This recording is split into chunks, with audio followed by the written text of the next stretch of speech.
সমগ্ৰ অসমত তৃতীয় পৰ্যায়ৰ নিৰ্বাচনত যি অভূতপূৰ্বভাৱে ৰাইজে আমাক সঁহাৰি জনাইছে, সেই সঁহাৰি দেখি বিজেপিৰ একাংশ নেতাই ভয় খাই গৈছে। স্বয়ং মুখ্যমন্ত্ৰী হিমন্ত বিশ্বৰ গাতে লাগি থকা এগৰাকী মন্ত্ৰী নলবাৰীৰ বিধায়ক জয়ন্ত মল্ল বৰুৱা আৰু তেখেতৰ কিছুমান ভেৰণীয়া গুণ্ডাই যোৱাকালি আমাৰ নলবাৰী সমষ্টিৰ বালিতাৰা গাঁও পঞ্চায়তৰ অন্তৰ্গত কেইগৰাকীমান কংগ্ৰেছ কৰ্মীক তেওঁলোকে নিশা লাঠিৰে কোবাই শিলগুটি মাৰি তেওঁলোকে আক্ৰমণ কৰিছে।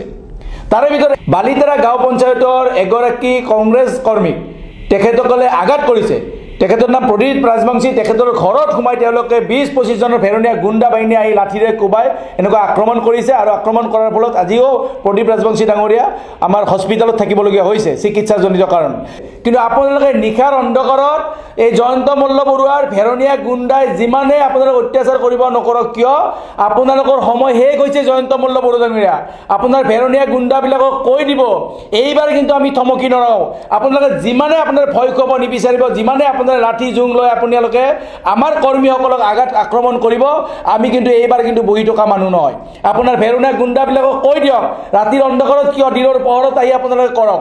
আপোনালোকে জনসমৰ্থন হেৰুৱাইছে, আপোনালোক ৰাইজে বেয়া পাইছে, আপোনালোকে দুৰ্নীতি কৰিছে। মুখ্যমন্ত্ৰীৰ পত্নীয়ে এখনৰ পিছত এখন বাগান কিনি আছে, মাটি দখল কৰি আছে।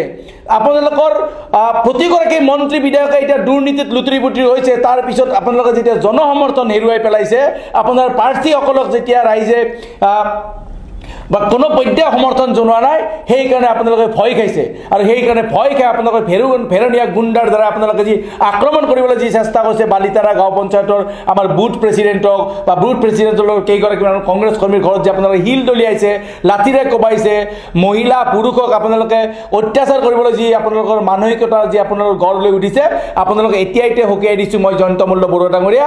আপোনালোকৰ ভেৰণীয়া গুণ্ডাবোৰক আপুনি বান্ধি ৰাখক, নহ'লে কিন্তু অন্যথা কিন্তু দিন ভয়াৱহ হ'ব। এইকাৰণে আমি ভাৰতীয় জাতীয় কংগ্ৰেছ দলৰ সৈনিক, আমি ভাৰতীয় জাতীয় কংগ্ৰেছ দলৰ সৈনিক যিয়ে ব্ৰিটিছৰ গুলীক ভয় কৰা নাছিল, ব্ৰিটিছৰ লাঠিৰ কোবক ভয় কৰা নাছিল। গতিকে আপোনালোকে আমাৰ কৰ্মীসকলক যে এনেকুৱা ভয় ভাবুকি দি বা আপোনালোকে যে আক্ৰমণ কৰি যদি আপোনালোকে ভাবিছে যে আমাৰ গতিবেগ আপোনাৰ ৰোধ কৰিব, সেয়া ভুল ভাবিছে। জয়ন্ত মল্ল বৰুৱা ডাঙৰীয়া সাৱধান, আপুনি কিন্তু নলবাৰীৰ মানুহক, নলবাৰীৰ ৰাইজৰ ওপৰত যি অত্যাচাৰ কৰিব গৈছে, সেই অত্যাচাৰ সোনকালে বন্ধ কৰক।